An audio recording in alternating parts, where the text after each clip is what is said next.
आपल्या सकाळच्या मननासाठी देवाच्या वचनामधून आपण स्तोत्र संहिता त्याचा अध्याय 121. मी आपली दृष्टी पर्वताकडे लावतो, मला सहाय्य कोठून येईल? आकाशाचा व पृथ्वीचा निर्माण करता जो परमेश्वर, त्याच्यापासून मला सहाय्य येते. तो तुझा पाय कदापि ढळू देत नाही, तुझ्या रक्षकाला झोप लागत नाही. पहा, इस्रायलाच्या रक्षकाला झोप लागत नाही व तो डुलकीही घेत नाही. परमेश्वर तुझा रक्षक आहे, परमेश्वर तुझ्या उजव्या हाताला तुला सावली आहे. दिवसा सूर्याची व रात्री चंद्राची तुला बाधा होणार नाही. परमेश्वर सर्व अनिष्टापासून तुझे रक्षण करील, तुझ्या जीवाचे रक्षण करील. परमेश्वर तुझे येणे जाणे येथून पुढे सर्व काळ सुरक्षित करील. देव बाप वाचलेलं वचन आम्हा सर्वांसाठी आशीर्वादाचा आणि लाभाचा असं करू.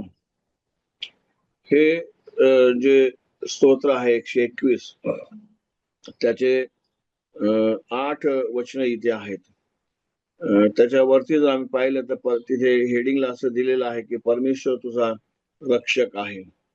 हे एक अरोहण स्तोत्र आहे. हे कंटिन्यू 121, 120, 122 असे 10 स्तोत्र आम्ही इथे पाहतो. हे जे स्तोत्र आहे, हा जो स्तोत्रकर्ता जो आहे, जो गाणारा आहे,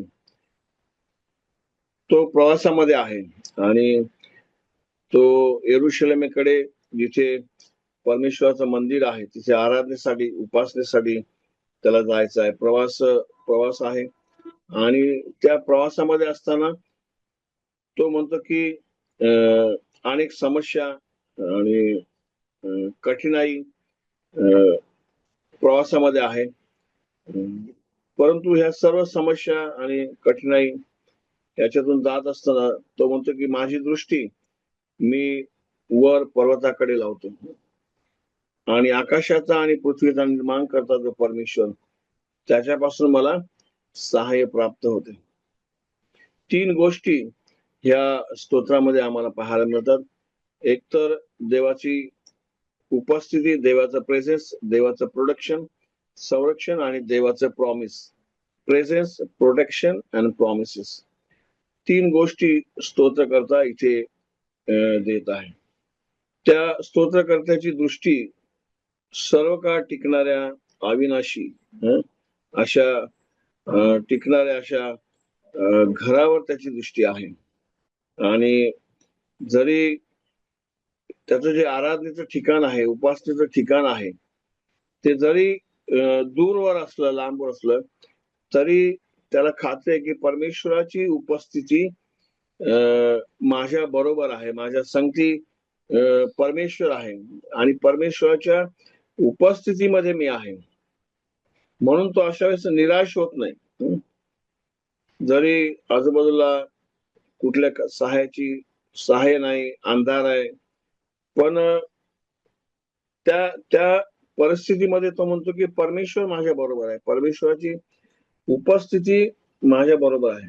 तो आपली दृष्टी वरती परमेश्वराकडे लावतो. तो म्हणतो की मला सामर्थ्य कुठून येईल? मला सामर्थ्य, तो म्हणतो की आकाशाचा आणि पृथ्वीचा निर्माण करता त्याच्यापासून मला सहाय्य प्राप्त होईल. बा तो सृष्टीकर्ता आहे, क्रिएटर आहे.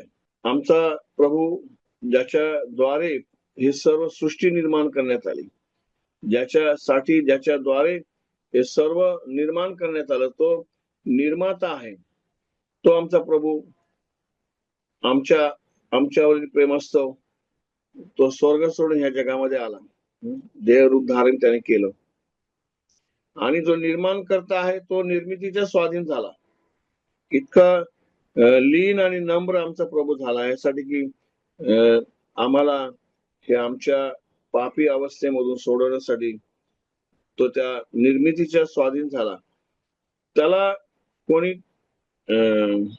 मारू शकत नव्हतं, कोणी त्याला धरू शकत नव्हतं, पण तो स्वतःहून स्व इच्छेने तो ह्या निर्मितीच्या स्वाधीन झालेला आम्हाला पाहायला मिळतो.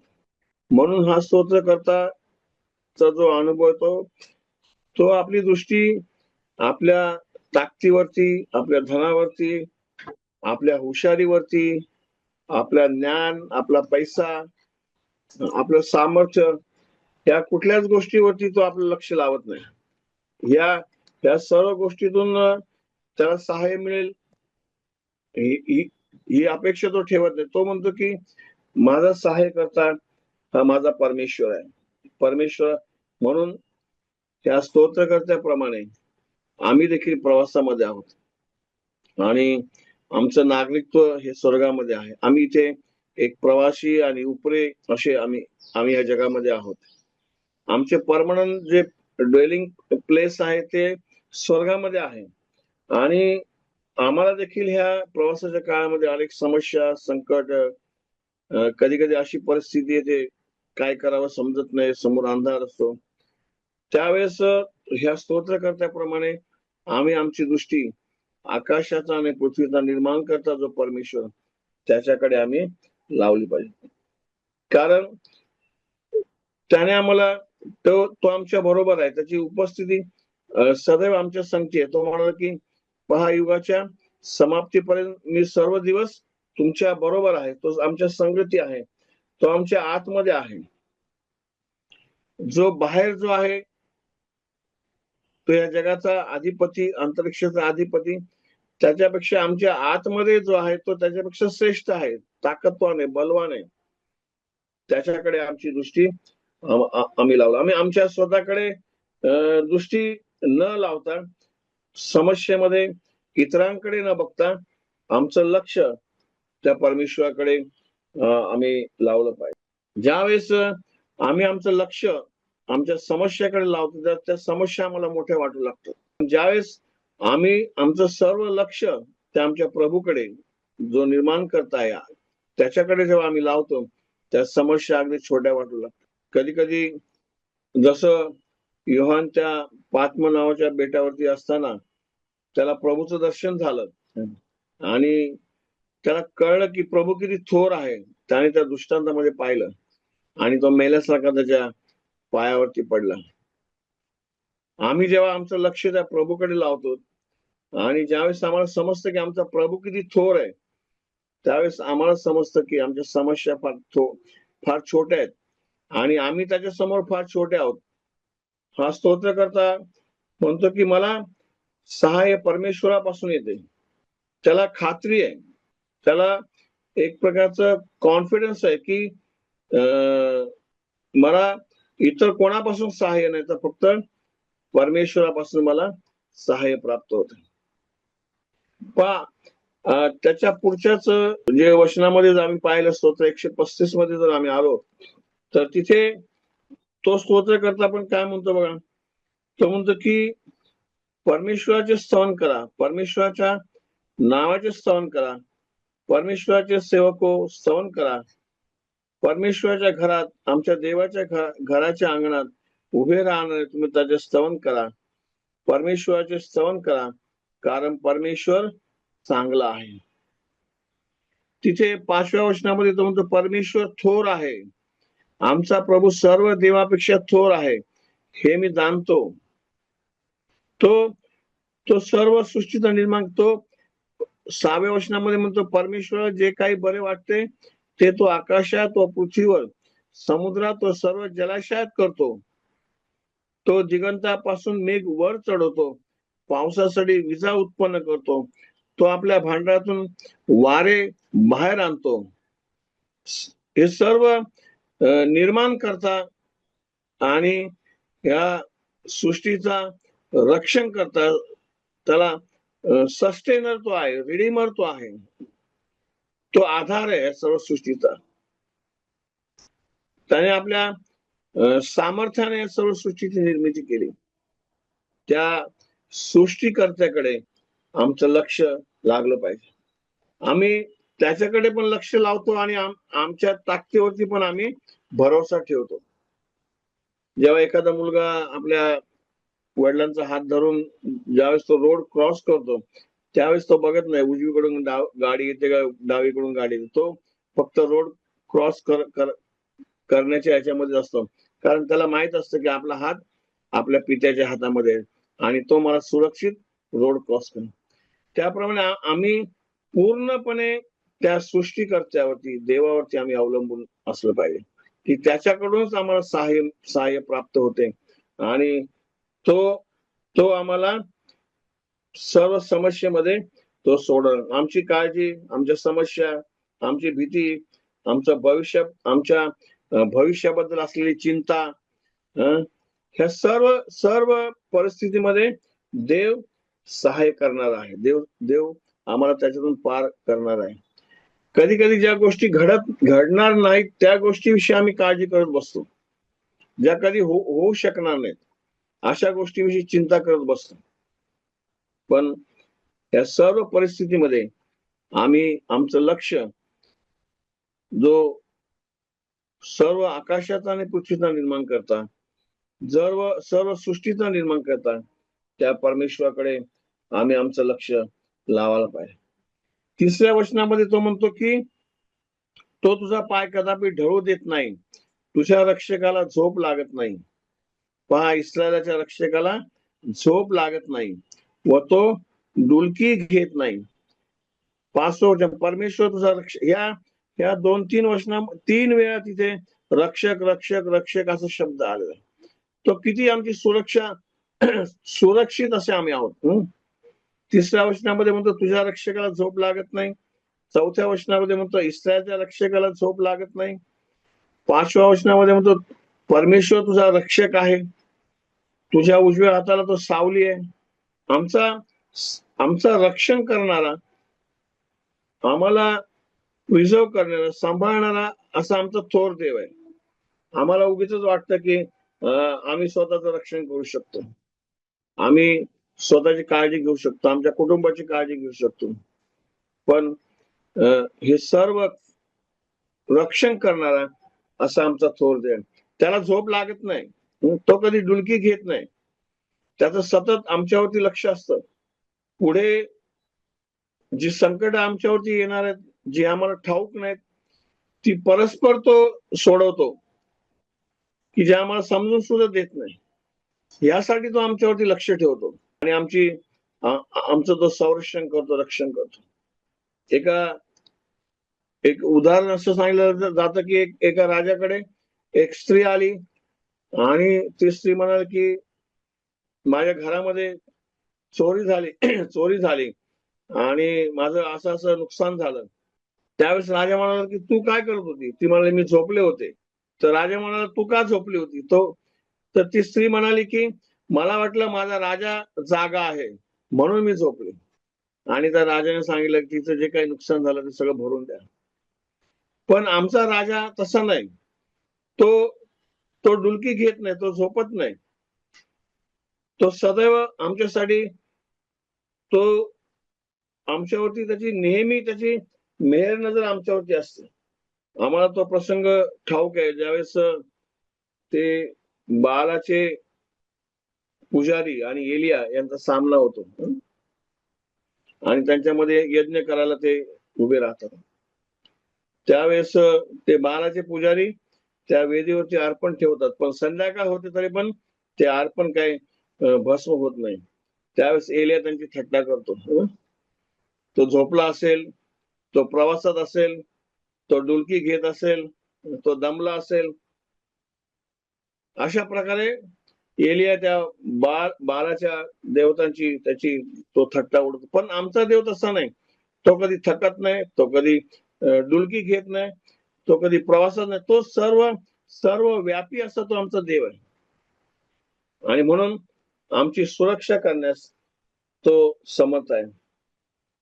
तिथे तो म्हणतो की 5व्या वचनामध्ये परमेश्वर तुझ्या उजव्या हाताला सावली आहे, उन्हापासून संरक्षण मिळण्यासाठी तो आमचा शेड आहे, सावली आहे. प्रवासाच्या काळामध्ये रखरखत्या उन्हामध्ये त्या येरुशलेममध्ये प्रवास करत असताना, वाळवंटामध्ये प्रवास करत असताना त्यांना थंडगार सावलीची आवश्यकता आहे. म्हणून हा स्तोत्रकर्ता म्हणतो की परमेश्वर तुझ्या उजव्या हाताला तुला सावली आहे. सावलीप्रमाणे रखरखत्या अशा प्रदेशामध्ये परमेश्वर त्याला सावलीसारखा आहे. आम्हाला ठाऊक आहे, ज्यावेळेस इस्रायल लोक रानातून प्रवास करत असताना 40 वर्ष तो दिवसा जो मेघस्तंभ आहे, तो मेघस्तंभ त्यांच्या बरोबर होता, सावलीसारखा होता. परमेश्वराची उपस्थिती नेहमी त्यांच्या बरोबर होती. स्तोत्र 91 मध्ये जर आम्ही पाहिलं, स्तोत्र 91 तिथे हा स्तोत्र करतात, पण तो म्हणतो की त्याच्यावरती हेडिंग दिले, सर्व समर्थाच्या पंखाखाली आश्रय. हा स्तोत्र करता 121 तो म्हणतो की त्याच्या तो त्याला सावलीसारखा आहे. हा म्हणतो की त्याचा पंखाखाली मला आश्रय आहे. तो जो परात्पराच्या गुप्तस्थळी बसतो, तो सर्व समर्थाच्या सावलीत राहील. परमेश्वराला मी माझा आश्रय, माझा दुर्ग असे म्हणतो. तो माझा देव, त्याच्यावर मी भाव ठेवतो. 11 वचन बघा, कारण तुझ्या सर्व मार्गात तुझे रक्षण करण्याची तुझ्याविषयी तो आपल्या देवदूतांना आज्ञा देईल. तुझ्या पायांना धोंड्याची ठेच लागू नये म्हणून ते तुला आपल्या हातावर झेलून धरतील. तू सिंह व नाग ह्याच्यावर पाय देऊन चालशील. तरुण सिंह व अजगर यांना तुडवत जाशील. माझ्यावर त्याचे प्रेम आहे म्हणून मी त्याला मुक्त करीन. त्याला माझ्या नावाची जाणीव आहे म्हणून मी त्याला उच्च स्थळी सुरक्षित ठेवीन. तो माझा धावा करेल तेव्हा मी त्याला उत्तर देईन. संकट समयी मी त्याच्या जवळ राहील. परमेश्वर नेहमी संकट समयी तो आमच्या जवळ असतो. परमेश्वराची उपस्थिती, परमेश्वराचं प्रोटेक्शन आमच्या बरोबर आहे. जेव्हा आम्ही भीतीने ग्रासले जातो, त्यावेळेस देवाचं प्रोटेक्शन आमच्या बरोबर असतं. त्याचं प्रोटेक्शन त्याच्या सावलीमध्ये, त्याच्या आश्रयाखाली आम्ही असतो. समस्या येणार नाहीत, दुःख येणार नाहीत, संकट येणार नाहीत असं नाही, पण त्यावेळेस देव आमच्या बरोबर असतो. त्याची सिक्युरिटी आमच्या बरोबर असते. त्याचे देवदूत आमचा नेहमी पहारा करतात, आमच्या बरोबर असतात. 7 आणि 8 वचनामध्ये तो म्हणतो की परमेश्वर सर्व अनिष्टापासून तुझे रक्षण करील, तुझ्या जीवाचे रक्षण करील. परमेश्वर तुझे येणे जाणे येथून पुढे सर्व काळ सुरक्षित करेल. आमचे येणे जाणे परमेश्वराच्या सुरक्षितेमध्ये असेल. परमेश्वराची सुरक्षा ही तात्पुरती नाही, ती परमनंट सुरक्षा आहे. देव विश्वासू आहे, तो आपला प्रॉमिस कधी मोडत नाही, तो कधी खोटं बोलत नाही. तो खरा देव आहे, सत्य देव आहे. त्याने जे आम्हाला प्रॉमिस केलेलं आहे की परमेश्वर तुझे येणे जाणे येथून पुढे सर्व काळ सुरक्षित करेल. म्हणून आम्ही इतर कोणाकडे न पाहता आम्हाला जो सहाय करणारा परमेश्वर आहे त्याकडे आम्ही दृष्टी लावली पाहिजे. या स्तोत्रकर्त्याप्रमाणे आमचं सर्व लक्ष, आम्ही कधी कधी फार पॅनिक होतो आणि इतरांचे सल्ले घेत बसतो, पण आम्ही परमेश्वराला शरण जाऊन परमेश्वरापुढे गुडघे टेकून जर आम्ही प्रार्थना केली तो आमचा सहाय करताय. आणि ही आम्ही आमची रोजची सवय बनवून घेतली पाहिजे, एका दिवसासाठी नाही. त्याच्यावरती अवलंबून राहायचं, विसंबून राहायचं, त्याच्यावरती भाव ठेवून राहायचं, ही रोजची प्रॅक्टिस, रोजची सवय आम्ही स्वतःला लावून घेतली पाहिजे. कारण देवाच्या सुरक्षेवरती आमचा भरोसा आहे. जगातल्या सुरक्षेवरती, जगातल्या इतर जे आहेत लोक, त्यांची सुरक्षा भेदून कधी कधी त्यांचं नुकसान होतं, परंतु देवाच्या सुरक्षेवरती आमचा भरोसा आहे. म्हणून स्तोत्र 121 आम्हाला हे शिकवतं की आम्ही आमचं दृष्टी, आम्ही जो आकाशात आणि पृथ्वीचा निर्माण करता जो थोर परमेश्वर, त्याकडे आम्ही लावलं पाहिजे. त्या स्तोत्रकर्त्याप्रमाणे आम्ही आमचं लक्ष त्याच्याकडे असलं पाहिजे. तो आमचं रक्षण करतो, तो डुलकी घेत नाही, तो झोपत नाही, तो आमचं संरक्षण करतो. आणि आम्हाला त्याने प्रॉमिस दिलेलं आहे की परमेश्वर तुझे येणे जाणे येथून पुढे सर्व काळ सुरक्षित करेल. देव बाप या वचनाच्या द्वारे आपला समजण्यास सहाय करो.